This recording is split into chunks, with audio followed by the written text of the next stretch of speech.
The hum of neon lights buzzed above Stella's diner, painting the rain-slicked street in flickering red and yellow.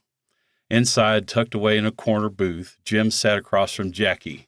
The dried blood on his cuff hadn't washed away yet. Neither had the memory of cradling Timothy's broken body while the paramedics worked. Jackie looked just as wrecked, a badge still on her hip, hair pulled back rough, eyes scanning every corner like she couldn't turn off the cop in her. But in that moment, they weren't a pastor and a detective, just two people, two witnesses to something terrible, trying not to fall apart. "I haven't eaten since yesterday," Jim muttered, poking at a limp fry. Jackie raised an eyebrow.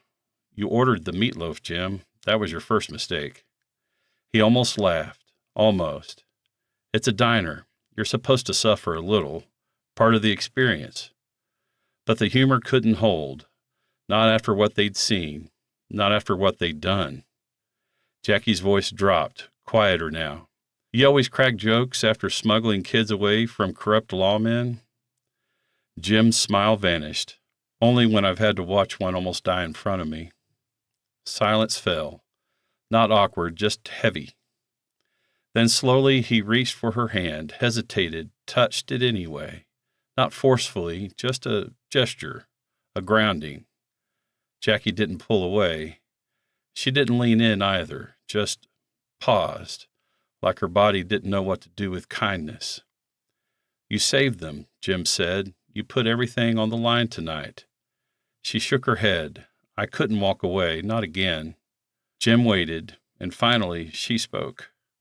"When I was fresh out of academy, I had a case, a little girl.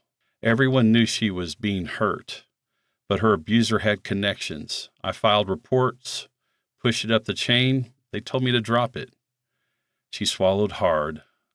"A month later, she was in the hospital, brain damage, because I followed orders." Her voice cracked. "I swore if I ever got another chance, I'd burn everything down before I let it happen again." Jim gripped her hand tighter. "You're not alone anymore, Jackie," he said. "Not in this." She looked at him, really looked, and for once, let someone see the grief. "So aren't you," she whispered. "You carry too much. It's okay to let someone help." Their hands stayed together on the table, quiet, steady, real. Jim leaned in. Jackie didn't move. "Can I?" he asked. "Yeah," she breathed.